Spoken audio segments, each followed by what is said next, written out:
啊，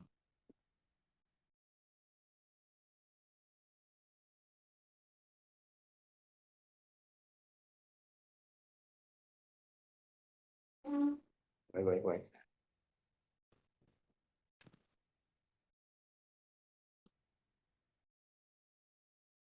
好啦，我哋繼續係逆道人生。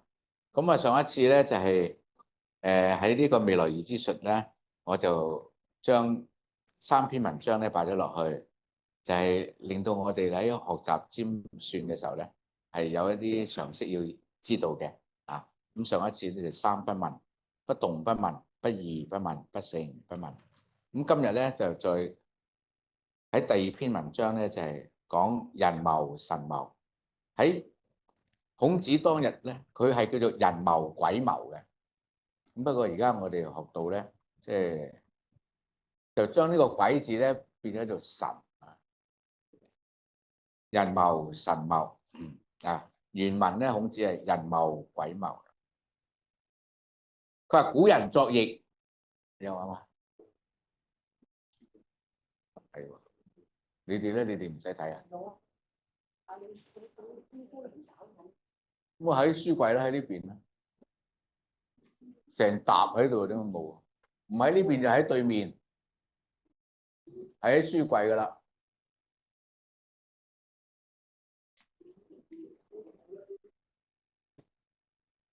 好啦，我一路講等佢哋揾。佢話古人作易，故非為卜誓者，即係古人啊，過去歷代聖人係寫易，無論呢個64卦一路至到咧係文王、周公、孔子，就唔係話專係為咗卜誓嘅。而卜誓亦大有用處，咁卜誓係其中一種用途。咁當然咧，對我哋人類生活嘅幸福咧係亦有貢獻嘅。佢話占卜之用，在使人預知人與天地、人物相處之憂患所在。咁卜誓係嘅用處係咩咧？我哋點解要預知啊？要預見，幫我哋去決疑，解決我哋嘅疑惑，制定我哋嘅政策，制定我哋嗰個行事嘅方向嘅時候用噶，就係等我哋預早知道人同大自然、人與天地啊，因為我哋不停同大自然相處，不停同天地相處。咁除咗同天地之外咧，人與人嘅相處，以至到人與萬物相處啊，我哋嘅憂患所在，擔心有啲乜嘢危險嘅事出現，我哋做錯咗，咁所以會招致一啲困難危險。咁我哋想避免呢啲，因為擔心有呢啲危難啊，所以我哋想避免咧就係向神靈請教，應該喺邊啲地方注意加以咧，係用好嘅方法將佢轉變而合道。合道嘅意思咧，就係令到我哋呢個變化規律可以趨向於平安幸福嘅，化逢凶化吉啊，所有凶險嘅能夠轉化佢，而利用卦象與自身嘅動機嗱，第一係卦象啊，佢顯現出嚟嘅卦象嗰個卦表現出嚟嘅現象，同埋自身嘅動機，你嘅念頭，你嘅出發點，以參究其變化。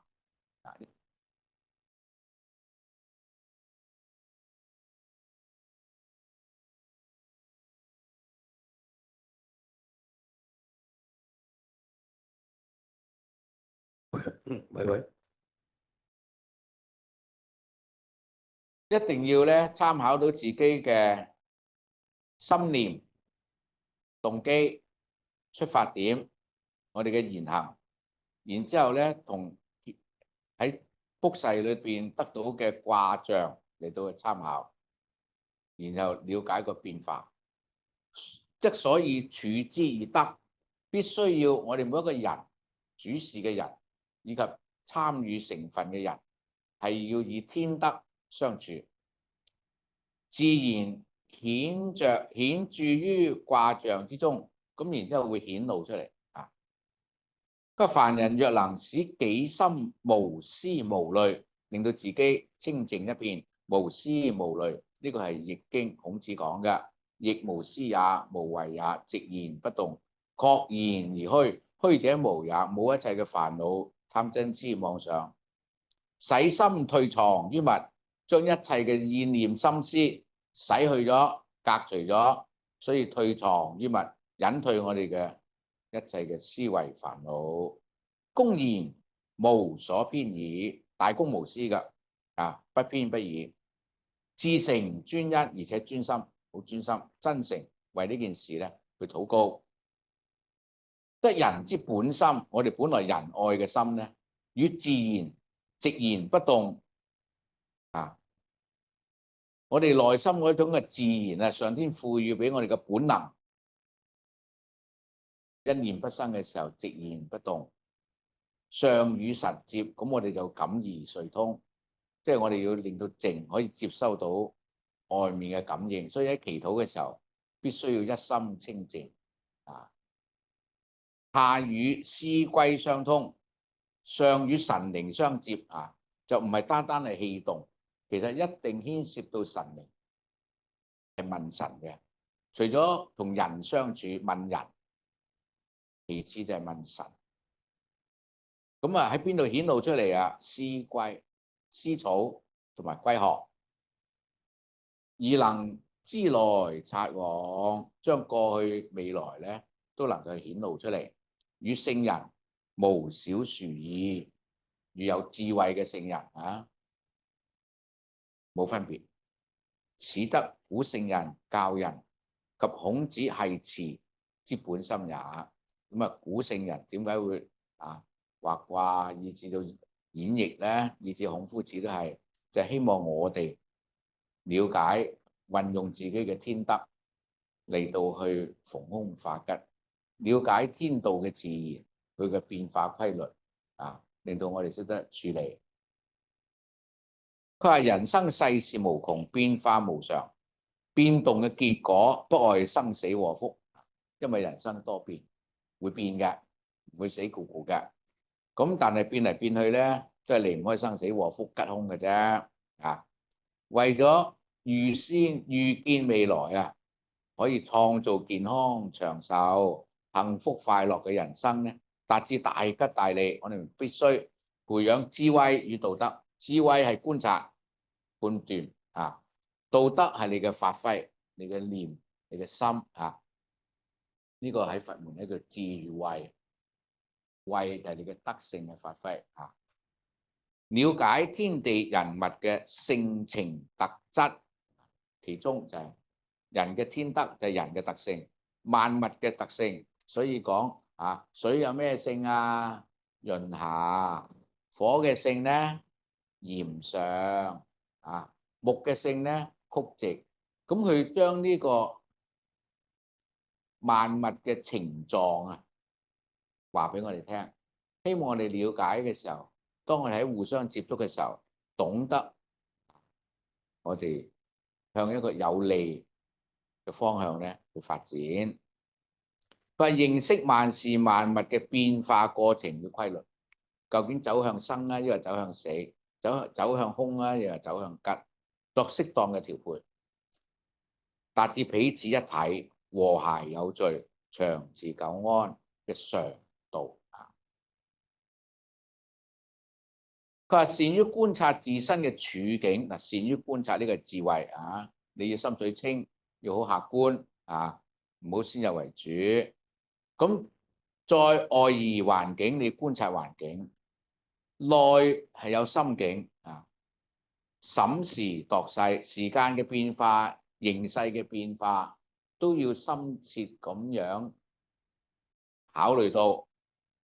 所以易經咧教我哋唔單止兩面睇仲要六面睇，仲要時位俱進時勢同埋個地勢，即係叫天時地利，則能知變。咁你了解個自己嘅心境，了解個客觀環境，你就知道應該點樣相處變化，處變應變，點樣同呢個環境相處，甚至乎你要變化。如果已經係走向吉祥嘅，你就唔需要變啦。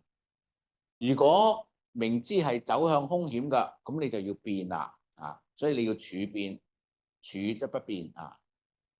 要注意呢個問題，唔係一定要變嘅。所以一間屋你住得好平安，你就唔好成日搬屋啦。啊，搬嚟搬去未必好嘅啊！保持牆身。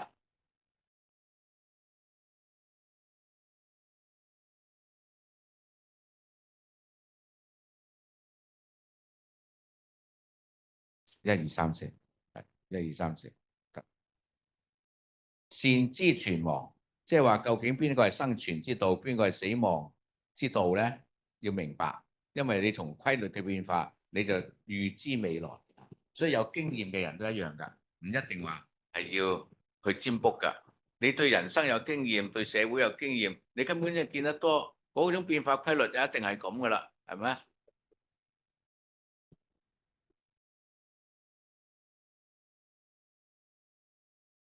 故進退不失時，要認識時機，適時達務，不失為個環境啊，一定要了解環境，不失得喺自己嚟講咧，唔好喪失自己嘅品德，則能化險為夷，咁就可以化險為夷啦，方法㗎啦。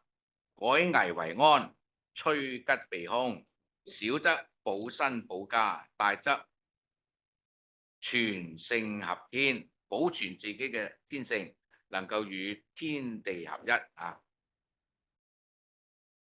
大家聽到呢啲，你睇下有咩問啊？所以好重要嘅，本身嘅德、環境、時間性要清楚觀察、掌握，唔好錯過。佢話《易說卦傳》有咁樣講法：和順於道德而利於義，窮理盡性以至於命。孔子就係為咗希望將我哋人嘅道德咧、仁義咧，係將佢發揮，令到互利，人天共利啊！窮理盡性，在天為理，在物為理，在人為性。即係人與天地萬物點樣能夠咧，可以令到大家生機盎然，大家都能夠咧共存共榮。易經不單以卜筮預知吉凶，唔單單係有呢種功能嘅，並殷勤懇切地指導着我們觀察認知天地萬物嘅性情、萬物嘅性情、事物嘅變化規律，即係呢個係萬物嘅德好惡，仲有佢嘅走向生抑或死嘅變化規律，更啟示我們回復能與天地萬物自然和諧冥合嘅天賦性情。我哋人究竟點樣可以順應大自然與天人合一呢？抑或我哋咧係違背大自然、背道而馳、瘋狂走向死亡啊？呢個要認識。盡其在我，咁嗰個變化喺邊個度啊？喺自己度。操之在我，淺烈性與神道與心學之教於周易也。神道就係話請神嚟到指點我，咁我冇咗智慧，咁我哋點樣將神嘅智慧能夠啟發到我人嘅心，具備神嘅智慧呢？呢個就係易經嘅學問。咁當我具備神嘅智慧，我就唔使處處求神，只要求邊個啊？求自己嘅智慧就可以啦。個賢人無法全知全能，始終我哋一般都係凡人故須謀也。咁我一人嘅智慧有限，所以我哋咧遇到事情，我哋需要大家一齊去謀劃，大家去從長計議，商商量量，令到各人所知所見嘅可以咧係盡量貢獻出嚟，作最後嘅決定。先謀之於人，首先咧召集我哋相關嘅人去商量、去討論群策，再謀之於神明，然之後咧再去請教神明佢哋嘅意見。故上書洪範喺洪範九囚嗰度，有9個治國嘅大法則。當日武王去討教於箕子，箕子咧就將呢個治國嘅方案提供咗。佢教導溪夷五謀，咁啊喺9籌入邊9個法則咧，其中有1個法則叫做溪夷，就係考察疑惑，決定我哋嘅政策決疑。首先我哋嘅疑點喺邊度，希望揾出嚟，然之後去點樣下決定啊。而謀及自心，當我哋與人商議、與神請益之後，到最後邊個決定啊？謀取自心，喺你心中自決，是其首要。將呢個大原則話咗俾我哋聽。次則謀於眾人，其次就向眾人咧去提請意見，再與謀及神明，再請神明提供意見，而歸依自決。終不失聖人之為教，神明之護佑。咁啊，神人一體，神人共謀，眾人之所寄望，亦必失於迷信之途。我哋亦都唔會陷入呢一種迷信嘅行為。迷信咧，即係話喺嗰個信仰嗰度，對天地萬物嘅認知迷失咗方向，錯過咗啦。上高呢一段睇睇咩問題？有幾個人謀神謀，當遇到疑難嘅時候，請教於人，大家群策，仲要請教於神明，但係到最後係主事人決定。咁但係個決定方法咧，就係有寫咗喺後邊，我哋會睇一路睇。當日喺紅帆點樣講法？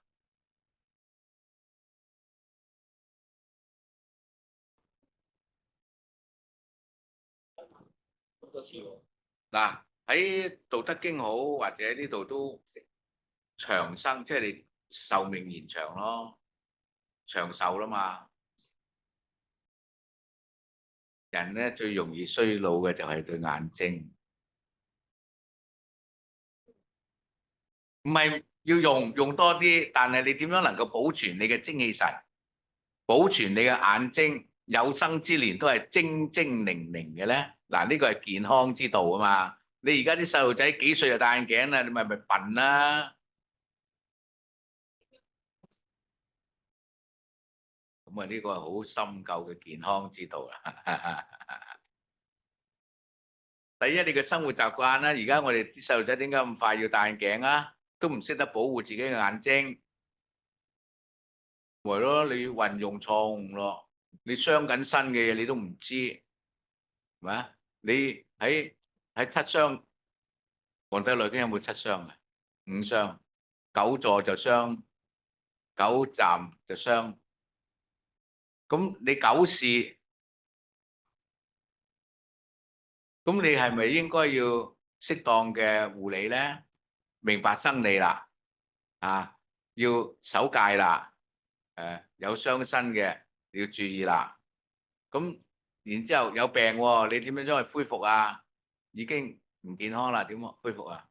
我以前我畢業之後咧，我都冇戴眼鏡嘅，後來就有戴眼鏡，大家即係佢哋應該有印象。但係後來我又唔使戴眼鏡。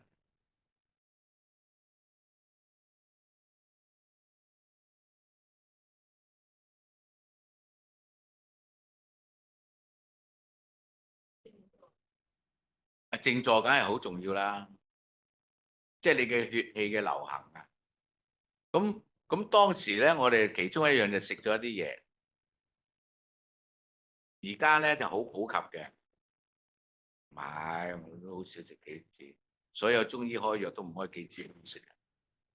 唔係，係現代嘅健康產品，抗氧化。唔係維他命 C 太弱，而家啲 antioxidant 抗氧化。以前咧有咩菩提子核啊，又唔知啲咩，總之好多種方法。藍莓，即係我唔識講俾你聽。總言之，嗰個效果就係抗氧化。譬如我哋嘅新鮮果汁係好多抗氧化，但係嗰啲係經提煉出嚟嘅，即係等於我哋古代嗰嗰啲咩道士啊，成日都去練丹。喂，其實就係練呢啲嘢嘅喎。先佛講咗啦，而家啲咁樣嘅健康產品嗰啲咁樣嘅天才，冚唪唥都係以前嗰啲修靈寶啊。道家有靈寶天尊啊，都係跟靈寶天尊學法術練丹嘅，即係呢啲係外丹，即係練藥啊。咁佢哋咧到而家都係投胎出嚟繼續練藥。咁其中係抗氧化，即係話清洗血液。咁清洗血液，道家咧即係以前又有斷食啦，係嘛？又有洗腸啦。你而家啲瑜伽都有㗎。我最初就見到就係嗰啲老法師咧喺度洗鼻，整條毛巾入去洗鼻，喺度鋸鼻。呢啲係好多方法，不過我當時咧好明顯嘅就係開始注意咗食抗氧化，明顯開始，因為佢係足以清洗你啲血液，清潔你啲細胞。咁但係當然即係唔係單一樣就足以成功嘅，係咪？我到而家都 keep 住我冇戴眼鏡㗎。有啲話喂，你冇戴眼鏡係咪戴咗隱形眼鏡？我冇。咁就看你呢個就係衞生啦。咁你各方面你靜坐啦，即係我哋嗰陣時又有練功啦，而家就冇咁勤力啫嘛。但係嗰陣時對而家都好有影響噶嘛。啊，即係好多嘢你都要練，養生之道、保健衞生之法。咁但係你點樣危害你嘅生命咧，你就唔好做啦。食齋好重要，有一部分生食好重要。呢個你睇下當時你缺乏啲，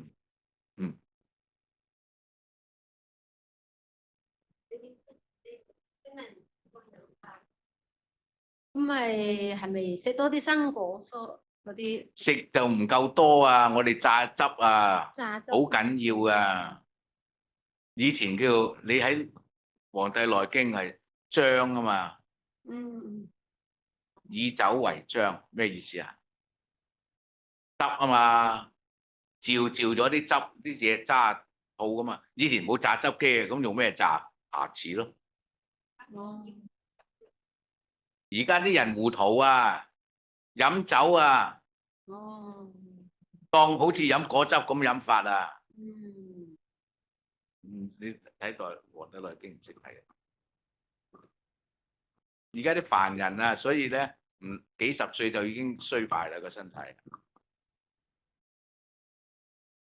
豆漿啊嘛，係嘛？豆漿係點啊？係炸啲豆，令到佢裏頭嗰啲汁液流出嚟啊嘛。你以前啲人咩個喝飲清泉，你淨係喝飲清泉都不得了啊！以前啲水幾有益㗎，而家啲水，真係麻煩。喝飲清泉，跟住下一句咩？飢餐松柏。肚餓嘅時候食松樹、食柏樹嘅葉，點食法？調佢榨汁咯，自己做榨汁機咯。照完之後飲咗啲汁之後就吐咗啲渣。牛有反芻嘅胃，我哋冇啊，我哋吞唔到嗰啲嘢㗎。你明唔明啊？你而家所有啲抗氧化，第一個就係嗰啲葉，係咪葉青啊、綠青素，就係喺松針嗰度提煉出嚟。松針啊，即係松樹嘅葉啊。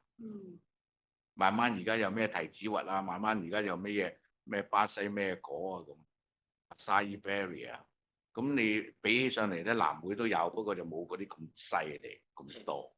榨汁啊，我哋榨2磅蘋果，好輕鬆就飲晒啲汁。你食2磅蘋果，食俾我睇。汁好重要，古人都係咁樣噶，自己榨。不過就唔係用機榨，而家好多以機代替嘅人，即係我哋現在好輕鬆。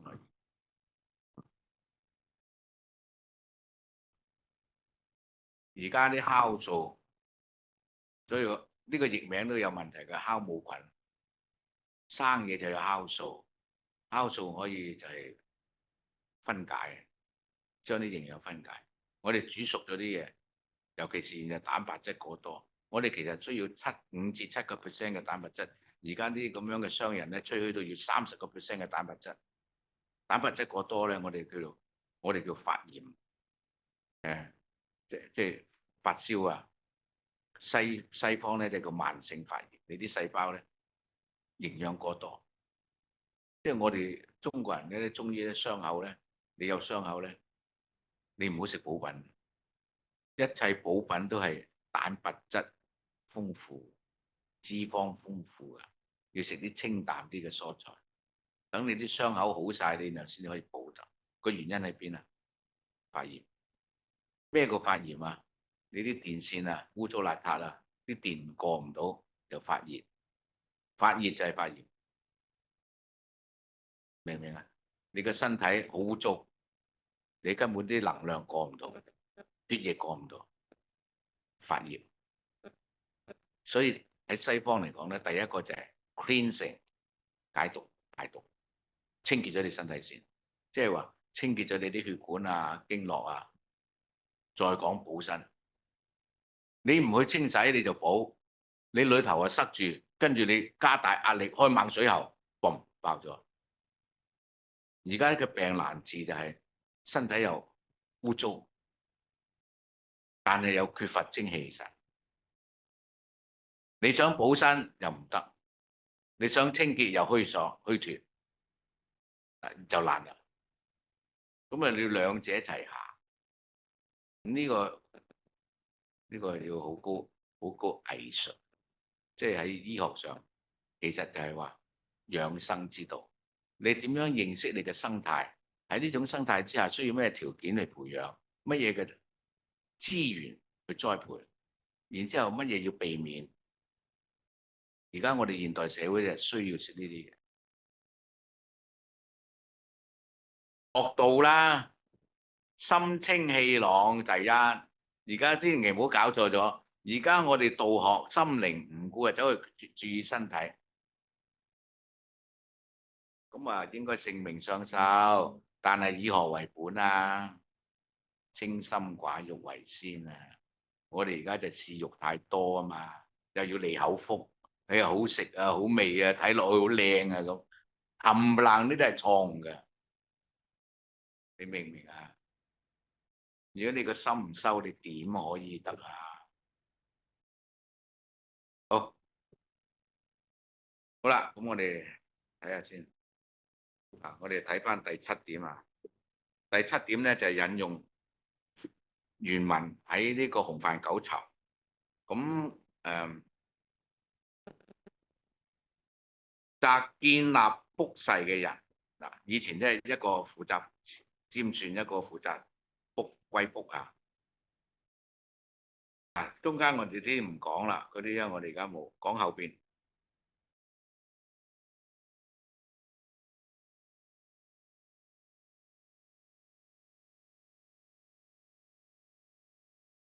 由第3行嗰度，語則有大義，當主事人覺得有疑惑，謀及乃心，首先自己要深思熟慮。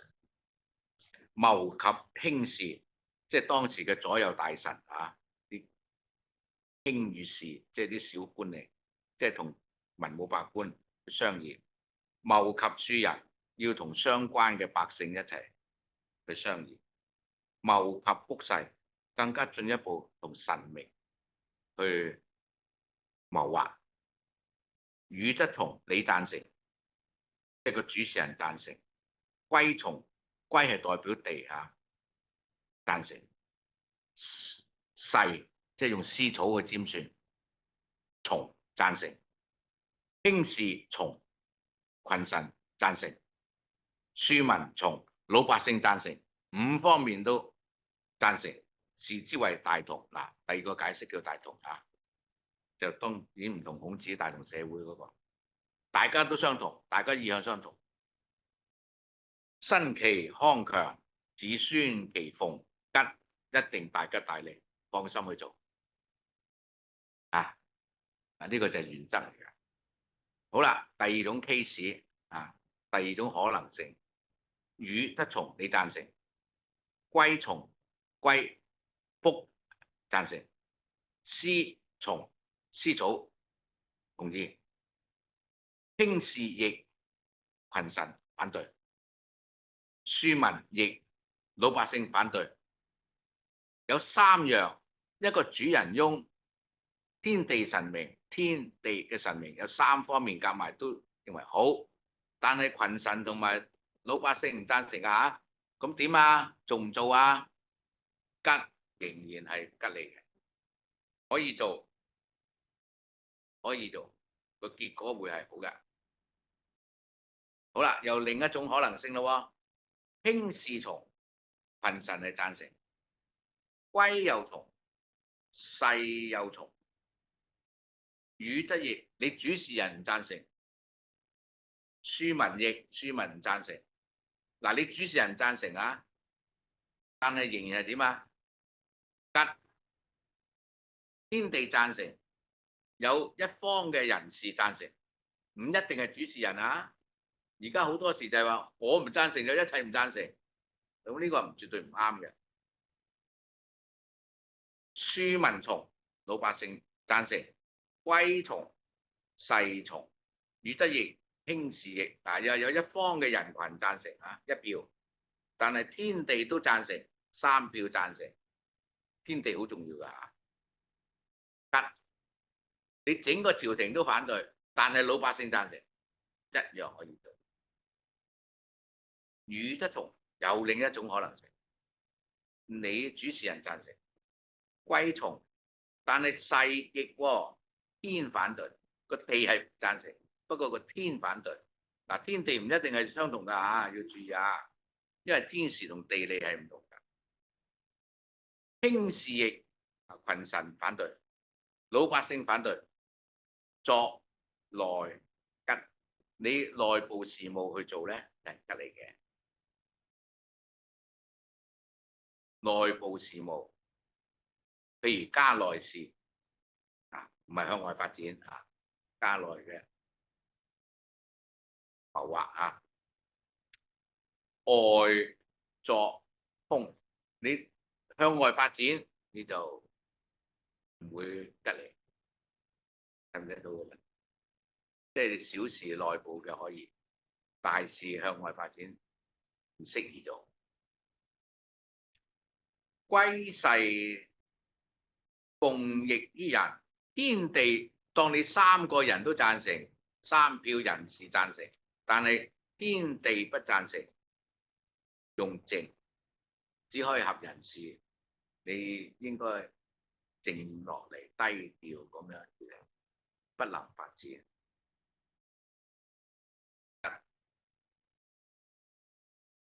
Okay?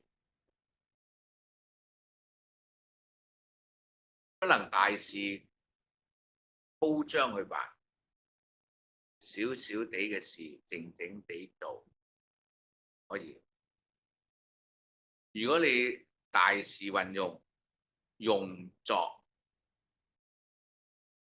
大事作為，作大興土木，空不合天時地利，咁佢就有呢啲嘅原則指示俾大家喺占使用。咁而家嗱，古人咧就係兩樣都有嘅。而家我哋往往只係卜一次，注意啊！你而家就係卜卦啫嘛，天地分開嚟去做。嗱，後邊嗰度咧即係白話解釋嘅。到最後一段，與人商議討論，可講耳目而集思廣益，使有關人士參與共謀，各抒其成，人人有責。因為我哋大家有份噶嘛，所以大家要共建共享啊。言高明莫如神明，要注意呢個問題。點解要問神啊？因為神明係高明過我哋人嘅，他能動言廣大的天地萬物啊，等於龍能夠飛上天啊，視野廣闊。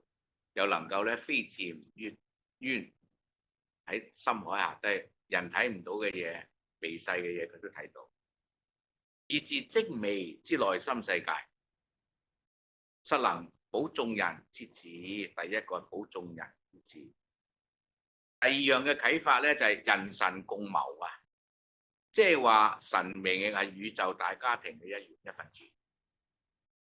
所以你嘅祖先啊，咩你啲英靈啊，冚唪唥都係家庭成員，家神，唔一定係外面嘅靈嚟到騷擾你家庭，令你行衰運，而係你家神不安，祖先唔滿意啊，墮胎造成嘅英靈唔滿意，懷恨在心，一樣可以嚟破壞，令到你家宅不安，人生嘅運程不順。佢亦可以調轉，佢可以幫助你，咁就按你嘅相處關係，用乜嘢嚟處就好啊？品德、見德。好啦，咁我哋呢啲文章我哋睇過啦，咁啊跟住落嚟尖晒。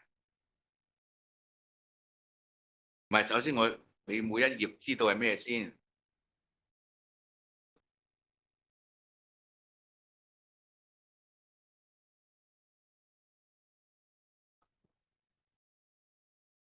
咁咩唔使用，即係你自己去嘛。譬如你家庭嘅事務，你首先就全個家庭都要開會。當然啦，譬如你一家嘅事務，一個家庭你同你老公係家長，咁你啲兒女有邊啲參與一齊工作嘅咧？抑或有啲唔參與工作嘅咧？一樣嘅成分嚟啫嘛。咁如果你而家淨係識得卜，咁咪一樣咯。咁如果你話我真係學咗佢，點算啦？又學過，又要學咯。而家 YouTube 大把啦，而家冇師徒啊，你用嗰啲竹籤咯，用50支竹籤。係呀，呢啲好多嘢要學㗎。No no no no no，唔係，慢慢嚟，慢慢。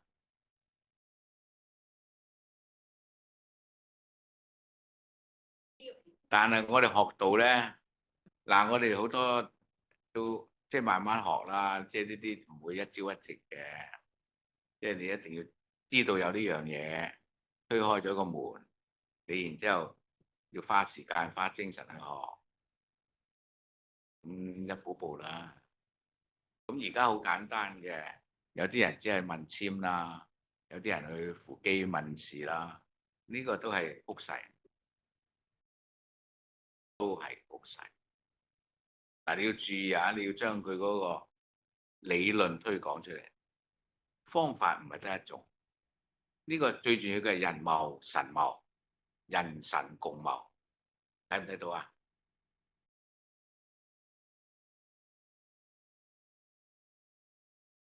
咁你首先要人謀，你一家成員時常要群策群力。譬如我哋佛堂，大家上下同心，一齊群策群力。你首先係人謀。咁我哋喺道內咧，以前就我哋有天才啦，咁啊有咩就神謀警示先佛。咁而家你話，咁我哋冇喎，咁有啲就話，無論你家事好咩，或者你個病情好，都會後天機問機，神謀恒河感格得成。你憑乜嘢去感召神明啊？令到啲真正嘅仙佛嚟助你，抑或你感召到嗰啲邪神妖精鬼怪嚟助你？憑乜嘢？真誠品德，同埋你呢件事係咪關於共同利益、大眾利益？你話去求649啊，咩求去賭馬啊，一陣間求生意呢過分私利嘅嘢，大把人啦而家，一陣間去打劫順唔順利啊？咁都有人㗎。啊，你睇下警察又拜關公，啲賊都拜關公㗎，一樣係咁啊嘛。你幾多大賊都信佛㗎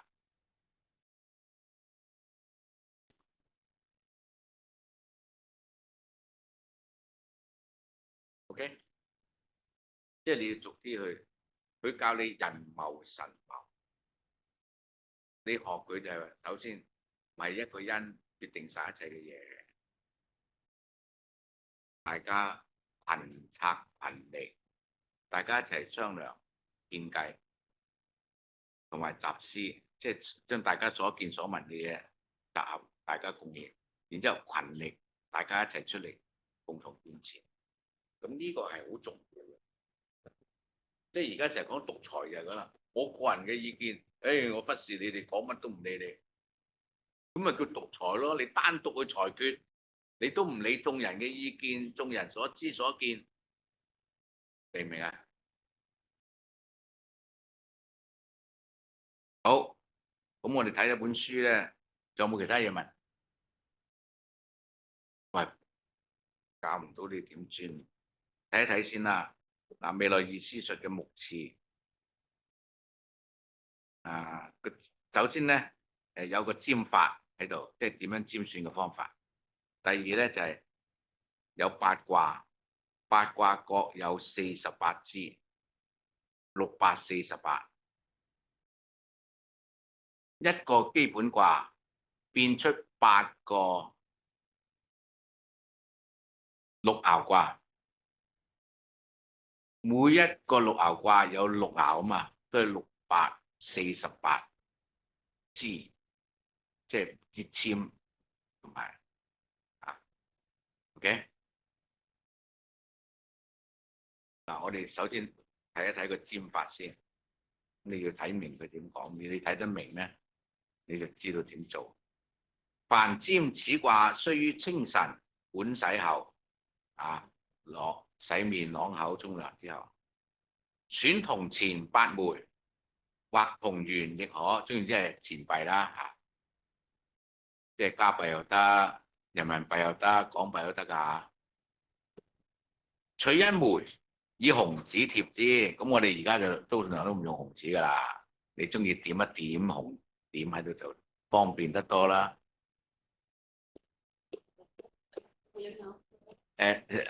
大影響冇，少少影響有。顏色咧，唔同嘅顏色咧就有唔同嘅能量喺度。你睇聖經啊，嗱，我哋而家咧啲家庭啊，你呢啲神位咧叫參花大紅，係咪啊？你啲力吉士咧，你都係要咩色㗎？都係紅色㗎嘛。喺當日喺聖經講天火焚城，上天咧要燒晒嗰啲不義嘅人，咁啊預先咧去通知晒啲使者，通知所有嘅義人，所有義人都唔應該被懲罰。咁點樣做記號咧？就將每一個家嘅門貼紅紙，貼咗紅紙嗰啲都係義人，喺天火焚城嘅時候冇事。係咪同我哋中國嗰啲神話一樣？但係用咩色啊？紅色。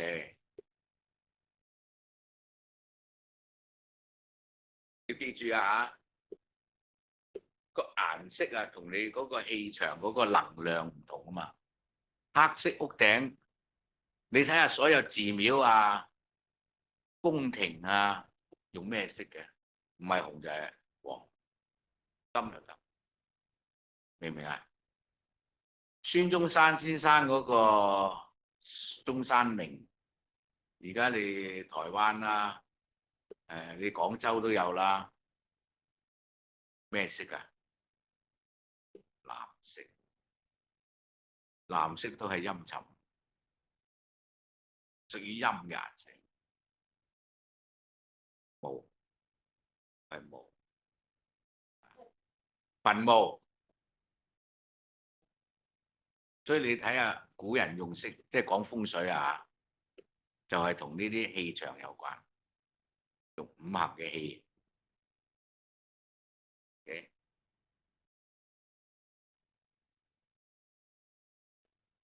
好啦，焚香淨手，要會教咧叫做潔身，清潔身體。嗱，呢個好重要㗎。啊，我哋先佛臨壇都係㗎，老祖師臨壇用朱砂刺墨寶個武字，第一個寫得唔理想，咁啊即刻所有未食齋嘅出去，留翻食齋嘅。咁第二個字就靚，咁就係你個污濁嘅氣啊，有干擾啊，唔能夠忽視啊，要注意。咁點解佛位要含爛清口嘅辦啊？要注意㗎，你嘅氣場影響唔潔淨啊。嘅虔誠默告一遍，將你心中嘅疑惑、想要求神明提供嘅意見啊，你要禱告一次。隨將錢合掌中，將啲錢啊合於兩掌之中，合實佢。你唔好中間呢度漏咗窿啊，跌晒出嚟。你總之你想辦法，唔好俾佢走出嚟啊！當龜殼用，你唔好傷害隻龜啦。我哋自己人係最靈嘅，喺邊度啊？雙手，你嘅勞宮穴。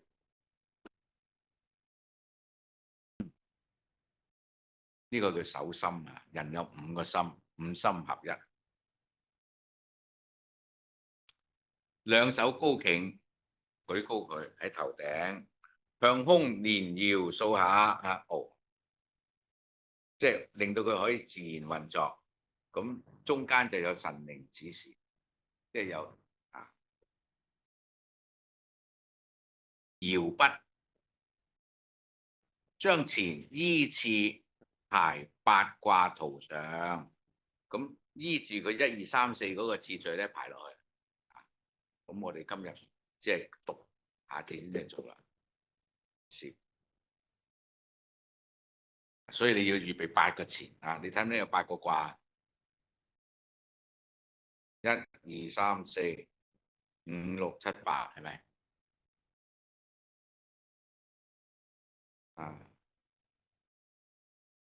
此時看紅錢排某卦上，咁你排完之後再睇下，你點咗紅色嗰個排喺邊個卦嗰度？嗱，呢啲卦係三爻卦嘅基本卦，記住。好啦，睇完之後，即係話今次你出嘅就係某一個紅紙喺嗰個卦，就係今次就係卜到呢個卦啊，寫低佢，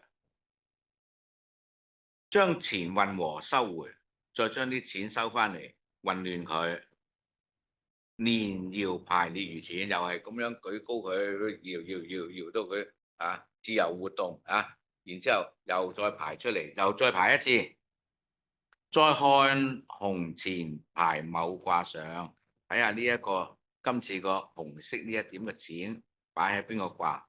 咁總共幾多個卦？2個基本卦，2個基本卦即係幾多爻啊？6爻啦 ，OK。亦即為某卦。假如第一次紅錢排在7數上，即為7就係艮卦啊。第二次紅錢排在1數上就係乾卦。咁啊知道咧艮乾矣。咁啊有艮卦同乾卦出咗嚟。咁有呢個卦，但唔知邊一爻喎。所以艮乾一卦共有6爻，不知究係某爻，咁唔知係邊一爻噶嘛？咁你要揾佢咯。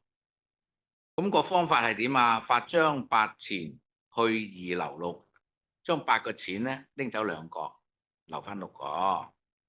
為紅錢必須留存，紅色點咗嗰個錢就要留低。仍將前混和，咁繼續咧啊，擺喺手嗰度熬，連搖數下，依下式自下而上啦。側邊呢個圖咧就係講問爻數嘅，所以叫占爻式，隔離叫占卦式。OK， 依下式自下而上，由1、2、3、4向上排出嚟，一線倒排。此時看紅錢排某數上，睇下紅色呢個錢擺喺第幾爻，即為某爻，就係嗰個爻啦。呢個爻係變爻。假如紅錢排在5數上，即為近乾第5爻，即係5個錢嗰度啊。紅線排在2數上，即為近乾嘅2爻。如仿此圖式列下，記住就一樣係用呢個方法。我哋讀過啦，下一次咧做即係熬幾次。幾多條啊？夠鐘啦，因為我正話遲咗啊嘛，上課嘅時候啊。使唔使記住1、2、3、4？要你寫低佢，揾張紙寫低佢。譬如佢教你啦嗱，第一卦係咩啊？艮，寫低佢。第二次出個咩卦？乾，寫低佢。咁咪近乾咯。第一個喺上高，第二次出現過喺下低。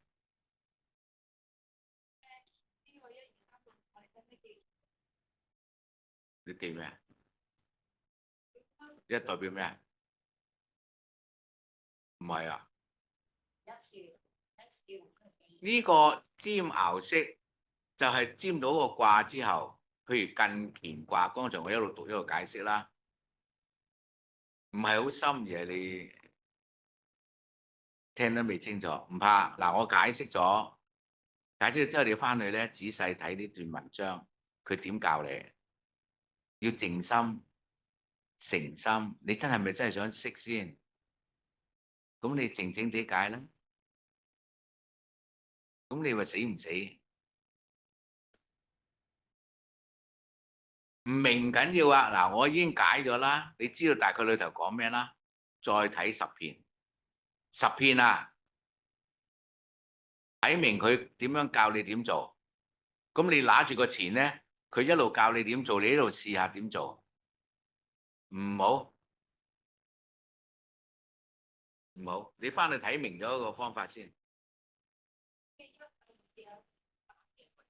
咪下次可以一連串啊嘛，下次一連串學咯。你而家先係了解咗呢篇點教你做。唔真係我唔俾人影嘅，你就指意個 video，永遠學唔識。打太極又係睇 video，我唔使記啦，我唔記得我咪又睇 video 咯，咁一樣啦。你而家咁少嘢使乜？哦，你下個禮拜唔喺度，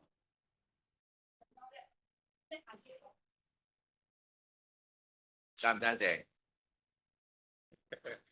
會賺啦，咁多個，賺啦。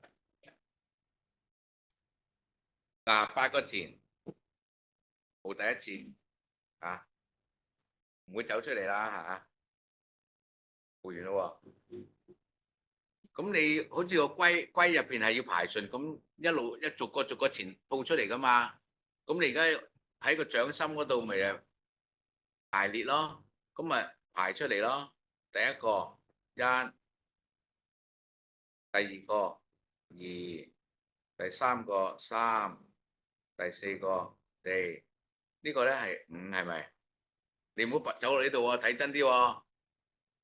6、7、8係咪？我呢個係特別啲噶嘛？呢個係咩啊？順啊，寫啦，順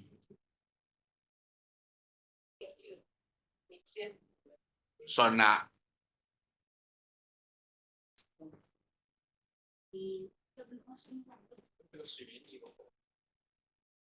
係咪啊？好啦，咁你得一卦啫喎，一卦唔夠噶嘛。要兩個卦啊嘛。念之慈悲啊，念之慈悲，冇咗畫面啊，我哋睇唔到啊，冇咗畫面啊，好耐。哎呀，唔關你哋事啊。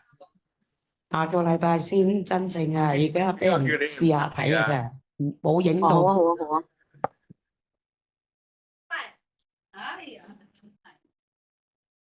OK，咁今次喺邊度啊？喂，呢個唔同樣噶嘛，個邊唔同噶嘛。呢個喺邊度啊？即係對啊。對啦嘛。OK，咁個六爻卦出咗咯。咁跟住而家係做咩啊？拎走兩個，剩翻六個。邊一爻啊？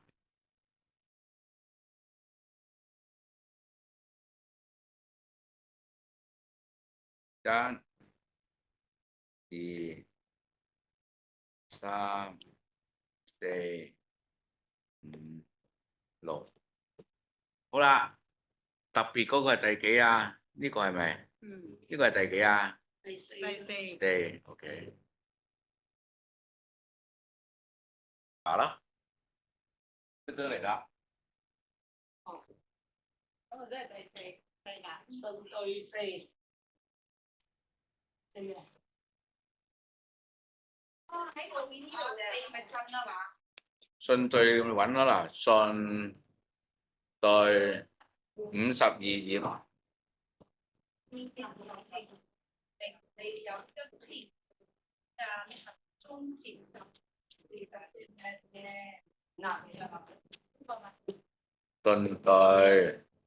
順對第二係54頁。有一二三對喎，係咯，六嘅。咁第四個，第四個順對。第四係邊度啊？係啦，花壇月啊，過鏡。順對係咪呢度啊？四個前啊？係啦，花壇月缺喎，唉，弊家伙啦，真係破鏡破猜分啊！哎呀，慘啦！憂來憂往，自此安寧。好啦，咁你唔識解咩？演嗱呢四句咧就係諸葛孔明講嘅，後邊個演咧就係邊個講噶？趙康節夫子，佢話此爻主為凶兆，呢個係凶兆嚟噶。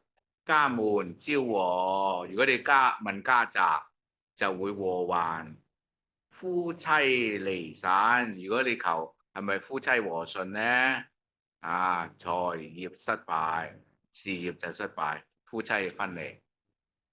OK，嗱佢分析俾你聽啊，官司遭殃，如果你同人打官司咧，你會輸啊。占者設戒比匪啊，唉。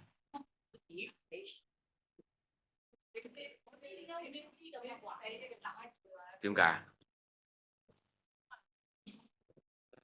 而家問㗎嘛，都唔係真係問嘢。